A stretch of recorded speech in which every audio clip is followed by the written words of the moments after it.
n'éteins plus ardent. Viens, n'éteins plus dans ton cœur. Viens, tel que tu es ardent.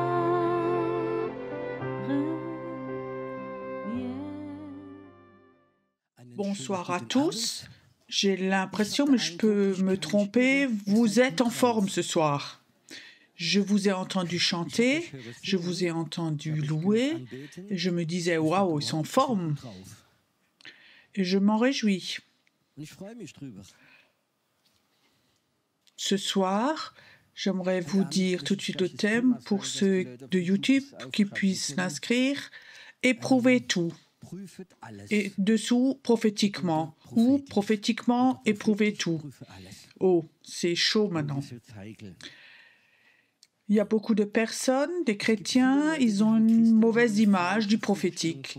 Et quand on a une mauvaise image du prophétique, de quelque chose ou de quelque chose, on ne peut pas ouvrir son cœur complètement. On a toujours une retenue. Et je crois qu'il faut qu'on ait une sécurité. Qu'est-ce qu'on peut éprouver? Ce qui est de Dieu, ce qui est bon et ce qui n'est pas de Dieu. Et ce qui est un mélange ou ce qui manipule pour que nous puissions discerner.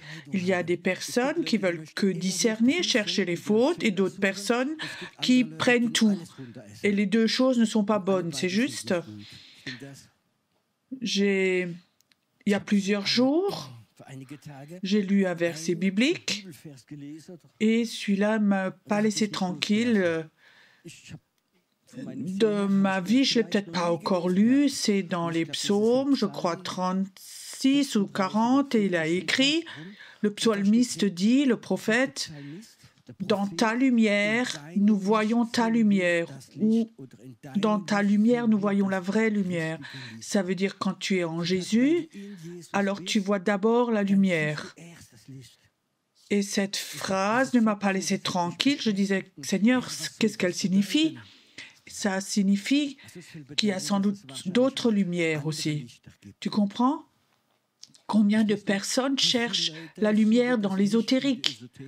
Combien de personnes cherchent la lumière dans l'avenir, dans les cartes, dans les boules de cristal, dans le yoga ou plein d'autres choses? Nous cherchons la lumière. Et tu sais, les gens ont de bonnes expériences aussi avec ces lumières. Le surnaturel, c'est fascinant. Et il y a tellement de lumières qui sont fausses et beaucoup de lumières sont aussi éblouies par la religiosité, du légalisme, l'accusation et plein de choses. Et que dans la lumière, nous voyons la vraie lumière. Ça veut dire en Jésus-Christ, quand tu es dans la présence de Dieu, quand tu es en communion avec lui, tu reconnais la vraie lumière. Et je crois que ça, c'est important. Quand nous cherchons les lumières, nous pouvons nous tromper.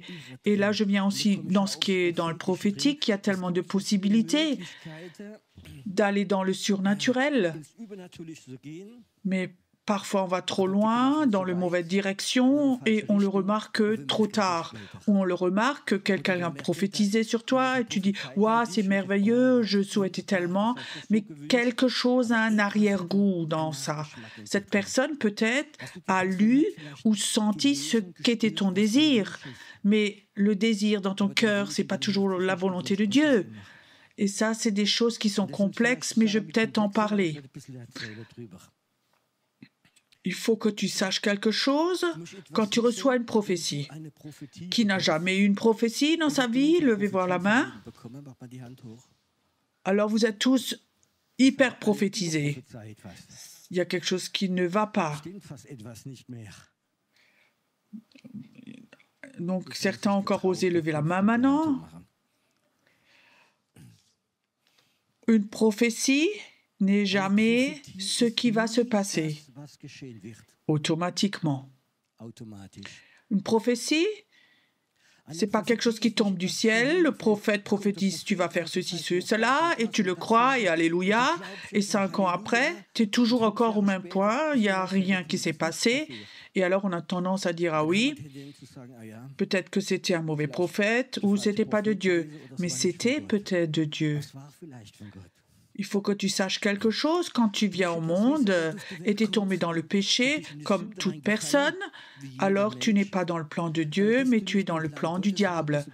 Chaque personne qui n'est pas née de nouveau, qui n'a pas accepté Jésus-Christ, est dans le plan du diable. Et le diable a un plan pour toi. Tu sais ça? Tu sais où est la fin? Je ne veux pas vous faire peur. Le diable a un plan pour toi et il est patient. Il sait très bien, oui, j'ai le temps, il va mourir, après il m'appartient, il s'occupe d'autre chose. Il n'est pas pressé. À part que toi, doucement, tu vas chercher la vérité. Il y a des petits démons qu'il t'envoie, pas que le soir il aille encore à la taube. Fais attention. Pourquoi je vous raconte cela? Il y avait une dame assez âgée, elle avait plus de 80 ans, je me rappelle encore. Elle venait toujours le dimanche en taxi à l'église. Elle avait assez d'argent. Elle n'habitait pas trop loin, 2-3 kilomètres. Elle venait toujours en taxi. Le taxi la cherchait et la recherchait après. Un jour, elle vient me voir et elle dit... Je crois que j'ai 83, 84 ans, je vais avoir un entretien avec vous. Et je remarque qu'elle n'était pas née de nouveau, mais elle cherche. Et elle commençait à parler de sa vie occulte. Elle me demande si ces choses viennent de Dieu. Elle dit, pendant 40 ans, elle faisait de l'écriture automatique. Ça signifie... Elle avait un contact avec l'au-delà et elle avait un stylo et automatiquement la main bougeait et des messages descendaient du ciel. Et ça pendant des années. Et alors, parce qu'il fallait, ils les ont même obligés, et alors elle a écrit ces messages. Et j'ai dit, ça ne peut pas venir de Dieu, même d'ailleurs, ça vient de démons.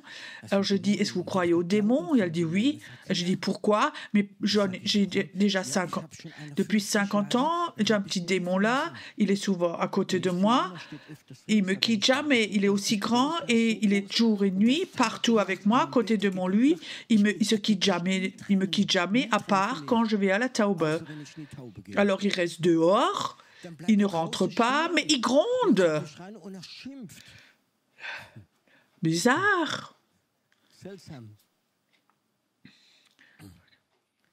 Et après plusieurs années, elle a remarqué, dans son plan dans lequel il est dangereux. Le plan du diable, tu n'as pas besoin de faire beaucoup, il se réalise. Il y a plusieurs années, en France, donc je regardais une émission, ils avaient invité des voyants très connus. Peut-être que tu te dis, toi, Pierrot, il ne faut pas que tu regardes ça. Si, moi, je regarde ça.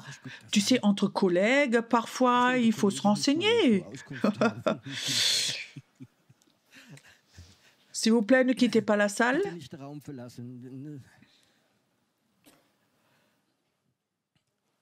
Et cette femme était très connue, une voyante connue à la télé. Elle gagnait beaucoup d'argent, elle avait une bonne clientèle.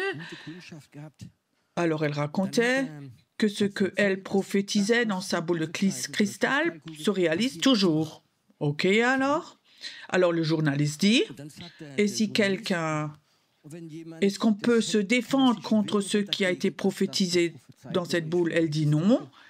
Alors il dit c'est pas possible. Alors la femme dit, je vous donne un exemple, il y a 3-4 mois, il y a un homme riche, un homme d'affaires qui vient me voir et il voulait que je prophétise sur lui, que je prie ma boule de cristal et tout d'un coup je vois là-dedans, cet homme va se noyer et en l'espace de 4-5 jours il est mort. Alors, elle a hésité, mais je lui ai dit. Et j'ai dit à cet homme, je vois dans la boule que dans 4-5 jours, vous allez vous noyer. Il était complètement choqué, il dit merci, merci, il lui donne l'argent. Alors, il dit pourquoi? Parce que, vous savez, j'avais prévu de faire un tour en bateau de 3 semaines dans la mer, dans le sud de la France. Et merci que vous m'avez prévenu. Maintenant, je ne pars pas de la maison pendant 10 jours. Et il reste chez lui. Et au 5e jour, il a pris son bain à la maison, il a un infarctus et il se noie. Quand j'ai entendu ça, le diable a un plan et tu ne peux rien faire contre, à part que tu sois chrétien. Tu comprends? lui va aussi essayer de te montrer son plan. Mais tu peux dire non. Parce que tu sais très bien, il y a un deuxième plan, c'est le plan de Dieu, et lui, il est dans ton esprit. Et ça, c'est important. Premièrement, le plan du diable, si tu vas chez le voyant, je peux te dire, de ma propre famille, je l'ai vécu, où quelqu'un y est allé, et cette femme a dit, cette voyante, tu vas te marier, ton mari va te quitter, un enfant va mourir, il va te quitter, l'homme, avec tes 3 enfants. Et tout s'est réalisé en un court temps. Et je lui ai dit, si tu n'étais pas allé chez le voyant, peut-être que tout ça ne se serait pas arrivé. Parce qu'en tant qu'enfant, elle était croyante, elle était à l'église. Il faut que tu saches, il y a un plan du diable pour chacun qui ne va pas dans le plan de Dieu. Il y a un autre plan. Maintenant, il y a un plan pour ta vie, pour ma vie. Et ça, c'est peut-être ce qui est plus dur. Souvent, je prophétise à des personnes et ils remercient et ils pensent à tombe du ciel. Vous savez ce qu'un prophète prophétise? C'est peut-être 5%. Le reste, toi, il faut que tu fasses ta part. Le reste, tu fais ta part dans la prière, lire la Bible, te préparer, ce que tu as reçu, le digérer. Tu sais, un prophète a toujours un problème pour reconnaître les temps. À l'époque, quand j'ai toujours prophétisé, je demandais Dieu, donne-moi le temps, le timing, jusqu'à ce qu'il me dise, il n'y a pas un temps précis, ça a à voir avec comment cette personne se développe. Une jeune femme vient me voir, je la connaissais assez bien, et alors elle me regarde et elle me dit « Oui, Dieu m'a prévu un homme, quand est-ce qu'il va venir ?» Donc, presque comme si j'étais responsable, et je la regardais, et je lui dis « Soit remercie qu'il ne soit pas venu, encore, il partirait en courant pour l'instant. » Oui. Change ton caractère d'abord, pour que quand il vient, qu'il soit préparé. Si maintenant il vient, il ne resterait pas. Je ne veux pas blesser la femme, mais on pense toujours que Dieu est la faute, ou le prophète, 5%, c'est une prophétie. Le reste, il faut que toi, tu le fasses.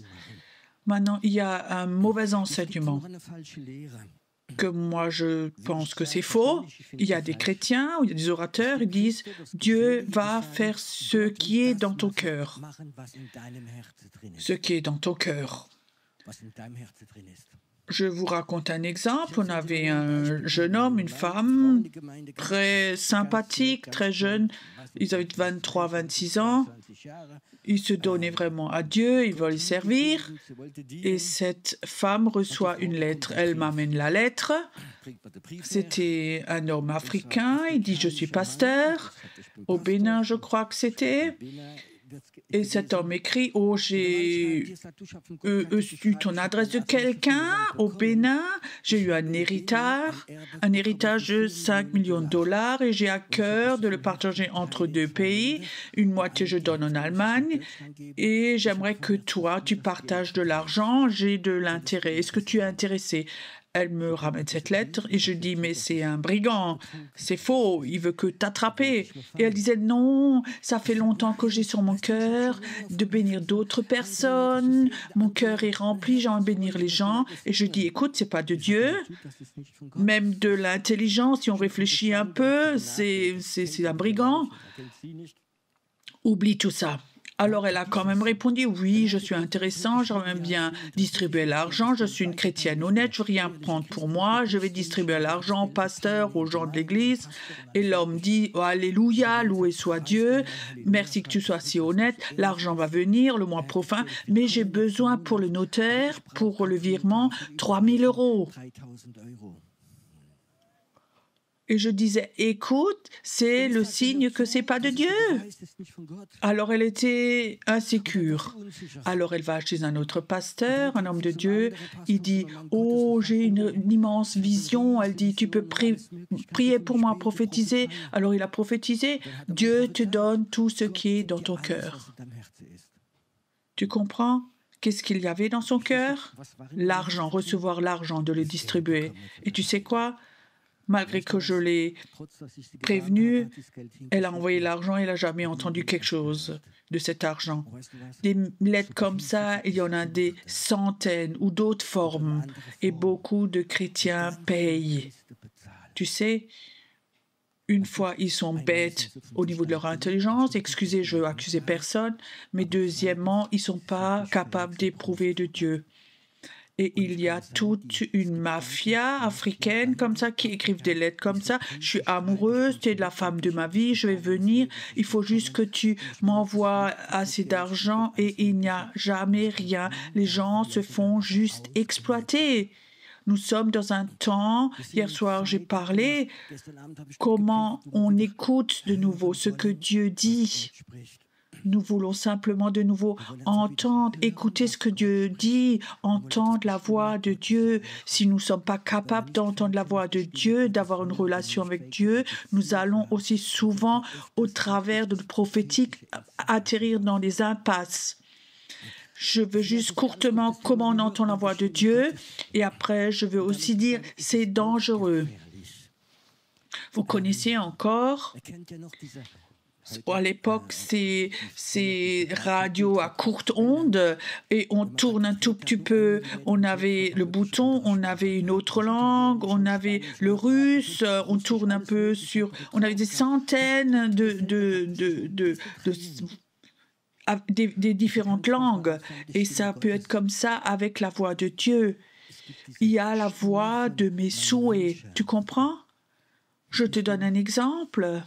Je me souhaite que ce frère, par exemple, qui dit Pierrot, ça 5 ans déjà, je suis au chômage et je prie beaucoup et je sais ceci et j'aime ce frère et prophétise donc comment on prophétise. Vite, vite, vite, tu vas avoir un boulot, un travail d'un cœur honnête parce que je l'aime, mais ce n'est pas de Dieu. C'est mon souhait qu'il trouve un nouveau travail. Et souvent, il y a des gens prophétiques, ils connaissent, ils peuvent lire les souhaits des personnes. Tu peux développer une sensibilité ou quand tu regardes les gens, tu peux lire leurs souhaits. Quelqu'un qui a un esprit de pauvreté, tu prophétises beaucoup d'argent et tu es aimé, c'est tellement dangereux. Il y a une voix des souhaits. Nous avons une voix de souhaits et parfois elle peut être très forte. Nous devons apprendre cette voix de nos souhaits, de la tuer dans nos prières. Chacun d'entre nous a une autre voix. Les femmes ont sans doute une autre que les hommes, comme moi, par exemple. Je prends prospectus, où je vais dans un garage où il y a cette nouvelle voiture, a que besoin de tant et tant d'essence et tellement de chevaux et des sièges en cuir, tu t'assieds dedans. Si j'entends mes souhaits, c'est achète-la. Les femmes n'ont pas ça. Les femmes, c'est quand elles vont dans un magasin de chaussures, elles voient des chaussures. Nous avons tous des voix en nous, de souhaits. Vous connaissez ça? On souhaite même de bonnes choses pour les autres. Il y a aussi des leaders spirituels, ils ont un grand cœur et ils sentent et ils connaissent les souhaits de leur personne et ils prophétisent les souhaits. Et ça, c'est dangereux et c'est faux. Je crois que c'est important que tu ne fais pas attention aux souhaits et que tu ne regardes pas les gens, mais quel est le cœur de Dieu pour cette personne? Et qu'est-ce que tu fais maintenant si tu reçois une prophétie et cette prophétie touche maintenant et à 100% ton cœur, réalise ton cœur. Ça fait tellement longtemps que tu sois un partenaire, une maison ou autre chose et il prophétise et waouh, c'est vraiment ce que tu souhaites. Alléluia. Est-ce que tu es capable de l'éprouver même si tes souhaits disent oui? Et après, il y a l'inverse. Il y a des prophétises qui prophétisent que ton cœur ne veut pas. Je vous raconte un exemple. Je vais l'écourter courtement. Si tu m'avais rencontré il y a 40 ans, quand j'étais encore un jeune homme, et tu m'avais dit, Pierrot, ou si un prophète était venu, toi, Pierrot, un jour tu vas prêcher, j'aurais dit, t'es un peu fou, jamais. Tout en moi était fermé. Je savais, il y a des orateurs, ils savent faire ça, mais moi je ne peux pas faire ça et je ne veux pas faire ça. Porte fermée. Et si quelqu'un serait venu, un prophète, j'aurais même pas cru non plus, parce que c'était fermé en moi. Mais Dieu a quand même des possibilités. Et les possibilités que j'ai eues, j'étais assez croyant, j'avais eu un rêve. J'avais un rêve, il était très clair, je me vois sur une scène, il y a beaucoup de personnes qui sont là, et je prêche, et je vois comme les gens sont enthousiastes du thème que je prêchais. Je me réveille, et je pensais, ouais, moi j'ai fait un cauchemar. Oui, tout de suite, cauchemar. J'ai trop mangé hier soir, sans doute. Mon estomac est rempli, et souvent on rêve mal. 3 jours après, le même rêve, encore une fois, je me vois prêcher, beaucoup de personnes, complètement enthousiastes, tout le monde, il y a quelque chose qui vient, qui sort du rêve. Et alors le matin, je me réveille et ça m'a préoccupée. Mon épouse prend le petit déjeuner avec moi. Alors, je pensais que ma femme me soutient. Alors, je dis, écoute, j'ai fait un rêve bizarre, plutôt un cauchemar. Elle dit, raconte. Tu peux imaginer? J'ai prêché devant des centaines de personnes. J'avais l'espoir qu'elle dise, ah oui, c'est un cauchemar. Alors, elle dit, non, alléluia, ça je sais depuis longtemps. Vous comprenez? Ce qui est dans ton cœur ne signifie pas que quand une prophétie vient, tu vas la rejeter, tu ne peux pas, et les circonstances sont là. Alors parfois, Dieu va aller plus profond, et encore une fois, et encore une fois. Ça, c'est aussi la raison, quand je prie pour les personnes, je ne me laisse pas influencer par l'expression du visage. Il y a des personnes, tu pries, tu prophétises, Dieu voudrait faire ceci, cela, et alors, alors il pleure, il y a plein de larmes qui coulent, mais il n'y a rien qui se passe. Et ça, c'est la 7e prophétie qu'ils ont reçue. C'est que aller dans les émotions, dans l'âme. Alors, il y a d'autres personnes, ils te regardent, tu as l'impression qu'ils vont te gifler, ou vraiment tout fermé, j'ai dit quelque chose de faux, n'attends pas qu'ils disent Alléluia, que complètement fermé, et 2 ans après, il est dans le ministère. C'est l'affaire de Dieu, tu sais, nous sommes appelés de Dieu à semer, nous ne sommes pas responsables de la récolte. Vous savez ça?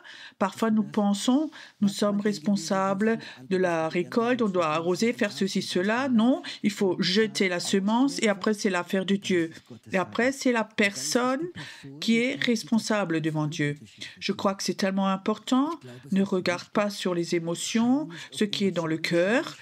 Quand les gens viennent, veulent me bénir, Pierrot, Dieu va te donner ce qui est dans ton cœur, c'est ce que je dis aux gens.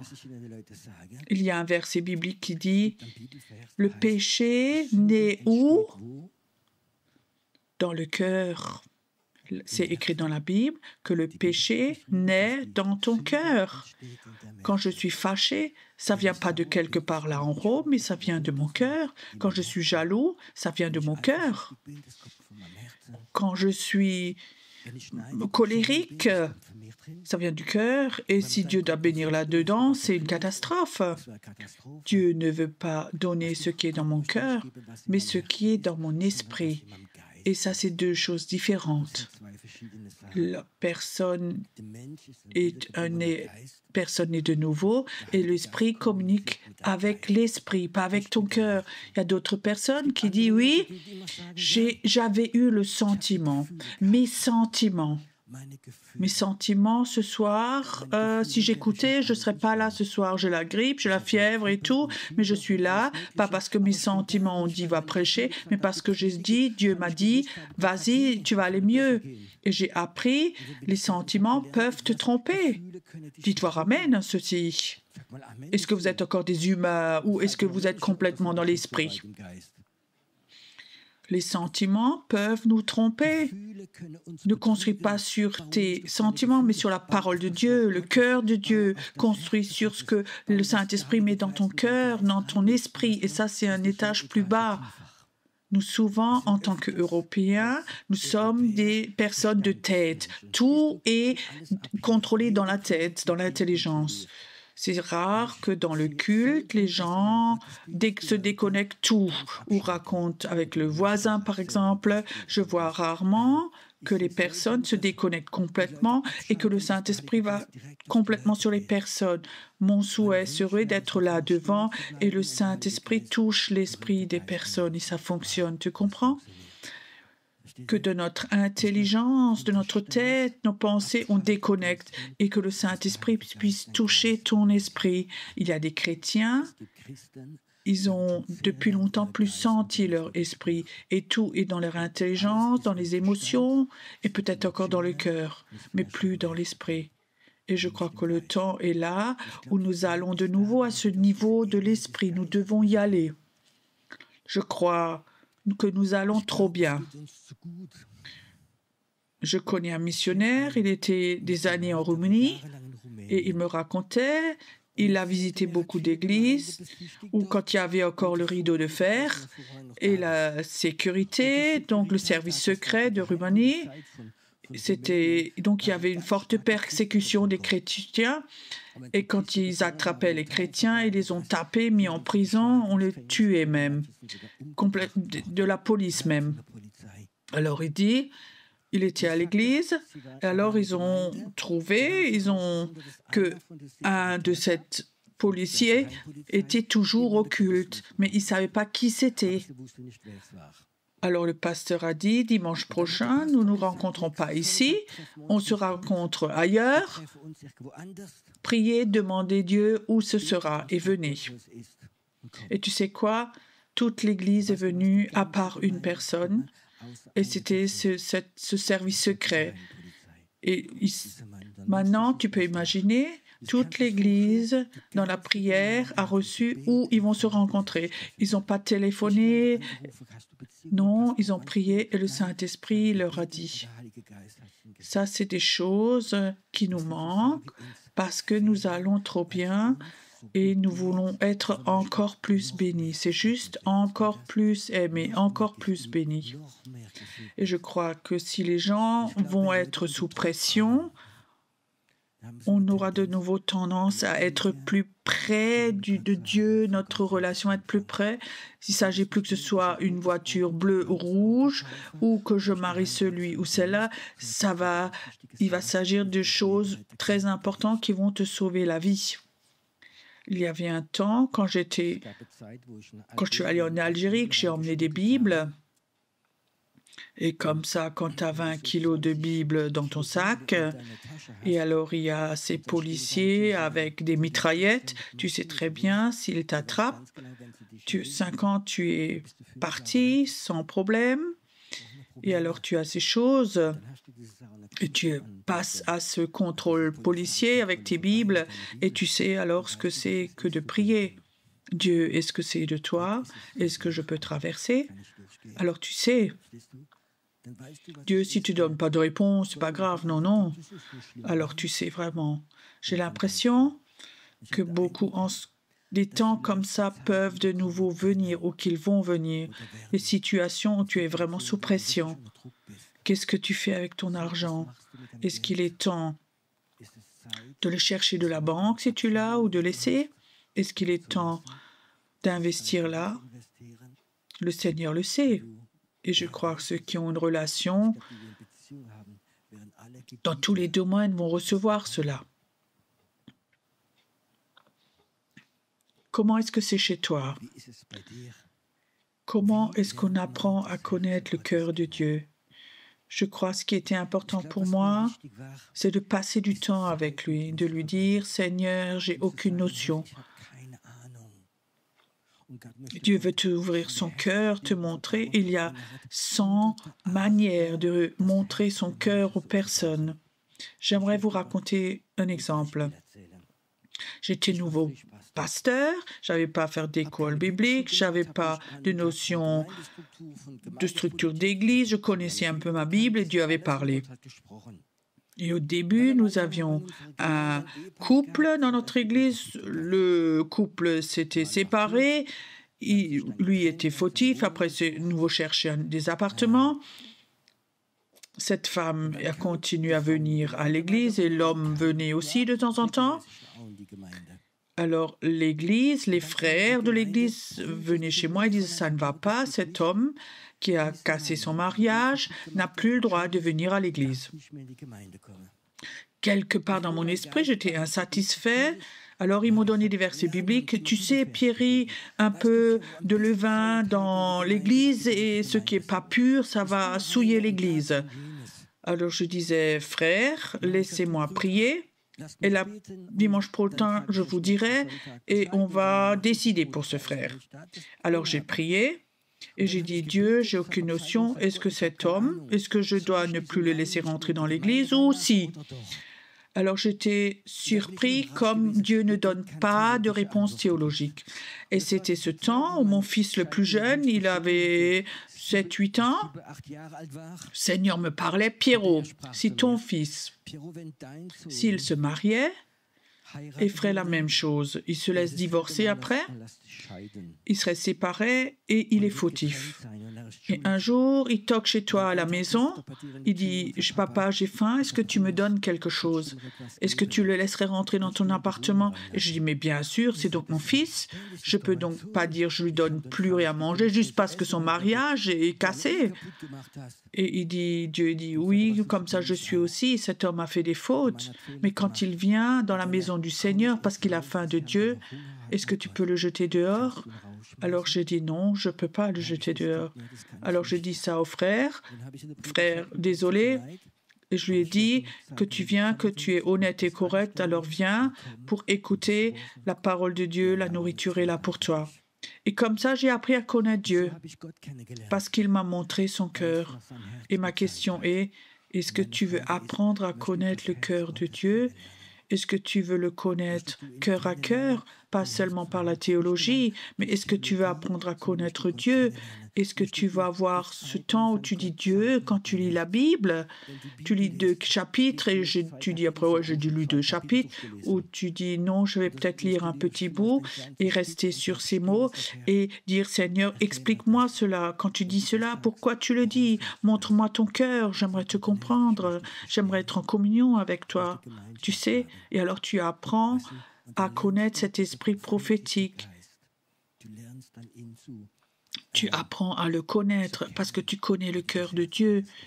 Je ne sais pas si j'ai dit ça hier déjà, quand quelqu'un prophétise sur ma vie et dit « je suis prophète » et il prie sur moi et s'il prophétise et je ne sens pas le cœur de Dieu dans ces mots, je ferme les volets.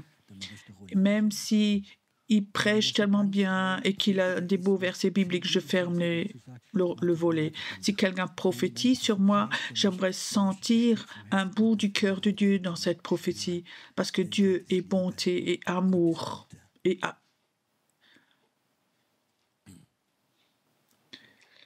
Je crois que l'essentiel pour moi dans la théologie, c'est connaître Dieu, connaître son cœur. Nous sommes tellement habitués en Allemagne, en Europe, de remplir nos cœurs, nos têtes avec la théologie, avec des principes, et tout est rempli. Mais je connais si peu de chrétiens qui connaissent Dieu de cœur à cœur. Je veux te donner un conseil. Prends-toi le temps tous les jours de lire la Bible, pas de trop, mais de rester sur place. Quand Dieu dit quelque chose, de dire « Dieu, explique-moi cela ». Qu'est-ce que toi, tu ressens dans ton cœur? Est-ce qu'il y a là de la joie, de la tristesse, de l'espoir? J'aimerais connaître ton cœur et tu vas apprendre à connaître le cœur de Dieu. Et je veux te dire, c'est mieux que n'importe quel savoir théologique. Tu peux étudier 5 ans la théologie avec la Bible, mais tu n'as pas besoin de connaître Dieu. Tu ne sais pas ce que Dieu a un cœur. Et c'est tellement important cela. Nous allons rentrer dans un temps où beaucoup de lumières vont éblouir.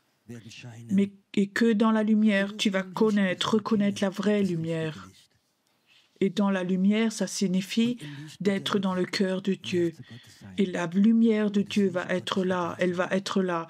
Et tu vas reconnaître ce qui est juste et ce qui est faux.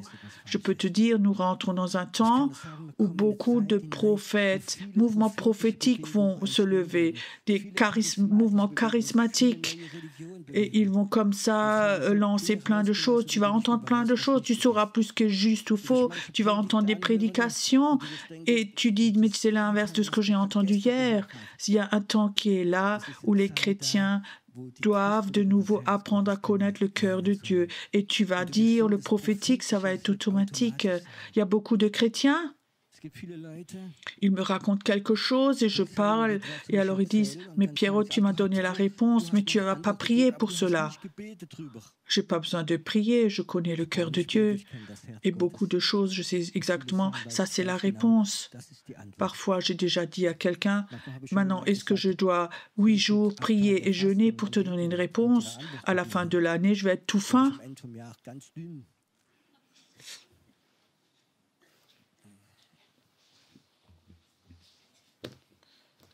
Tu sais ce qui est le désir et le désir de Dieu ce soir, de te dire, commence de nouveau à lire la Bible autrement.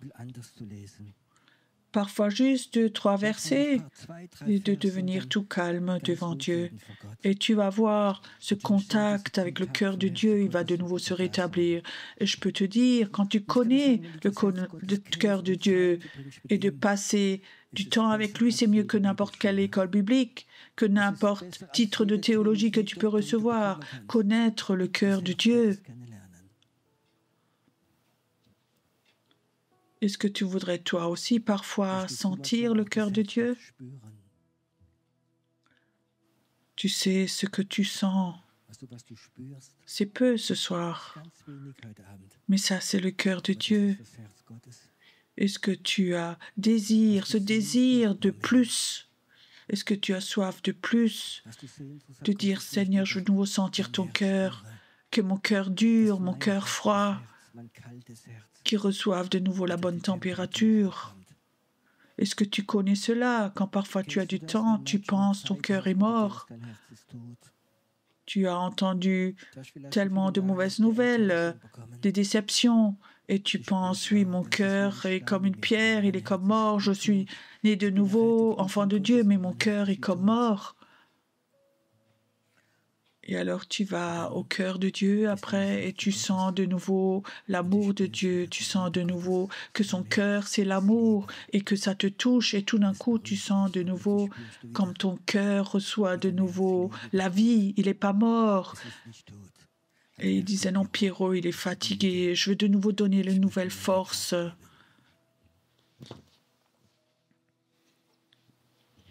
Écoute, si ce soir tu es là, peu importe où tu es, et tu as l'impression, tu as tellement fait, tu as lu tellement de Bibles, tellement de séminaires, entendu tellement de prédications, mais tu es là et tu dis, oui, c'est juste, j'ai l'impression que mon cœur est parfois comme mort, il est devenu froid.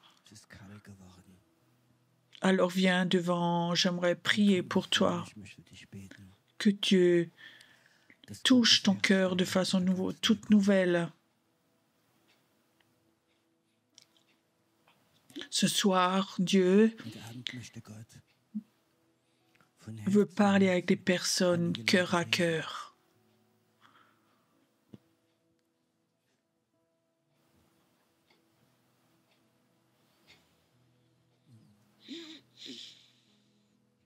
Venez simplement devant. Tu n'as pas besoin d'avoir honte. Il y a certaines personnes, ils sont bouillants avec leur œuvre, mais le cœur est mort. On a vécu tellement de déceptions, tellement d'échecs, tellement de morts est venue de l'ennemi. L'ennemi voulait tuer ton cœur. Mais tu sais ce que dit Jésus, j'aimerais que tu vives.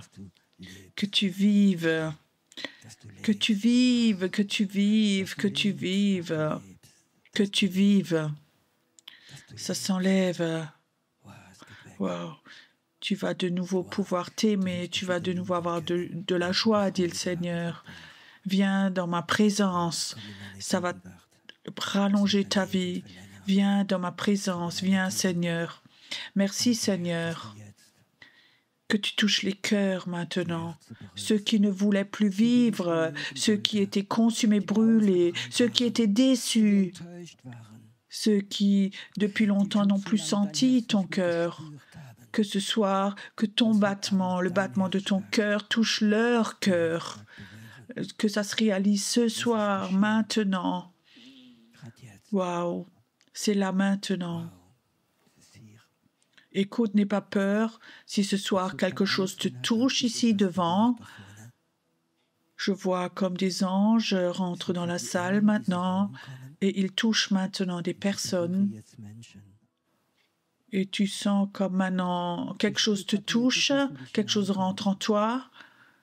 Dieu envoie une armée d'anges d'amour pour ses enfants. Il va y avoir une armée d'anges qui vont venir pour les chrétiens qui sont devenus tièdes, qui sont devenus fatigués. Nous allons avoir des cultes où les anges d'amour que Dieu va nous envoyer, ça va devenir tellement fort que les personnes vont se briser, vont être brisées par l'amour des anges et ils vont rentrer et leur cœur va être rempli de l'amour de Dieu. Je vois comme des anges ont cette huile d'amour et qu'il le coule sur toi, toi qui es devenu fatigué, toi qui étais devenu sans force, toi qui t'es rejeté toi-même. Reçois maintenant cette huile, que cette huile vient sur toi maintenant. Tu n'as plus besoin de t'éloigner, de partir en courant, tu n'as pas besoin de t'accuser. Reçois maintenant. Père, où la mort avait touché des cœurs, où ils avaient des temps où ils ne voulaient plus vivre, cette mort va les quitter, parce que l'amour de Dieu vient maintenant. Elle vient maintenant en toi. Tu ne vas plus te souhaiter d'être au ciel pour t'échapper, mais tu souhaites que tu reçoives une nouvelle vie de prière, que ton appel, c'est d'être une intercesseur. Ton appel est de prier. Et quand tu pries, Dieu va te montrer son cœur de plus en plus, comment lui, il voit les personnes. Ça va venir, ça va venir. Merci Seigneur, où le rejet a essayé de tuer le cœur. Ton acceptation est beaucoup plus grande. Fils, tu m'appartiens. Tu m'appartiens. Sens maintenant le cœur de Dieu, comme il est fier d'être ton Père. Waouh, ça vient. Merci Seigneur que ce soir, que des miracles se font. Je ne peux pas prier pour chacun, mais je sais. Ils vont maintenant être touchés. Ils vont être touchés maintenant. Ils sont touchés maintenant. Waouh! Et nous allons avoir un temps de nouveau où dans la louange, nous n'allons pas faire que la musique chrétienne belle, mais nous allons avoir des temps où nous allons toucher le cœur de Dieu et le cœur de Dieu va toucher notre cœur dans la louange.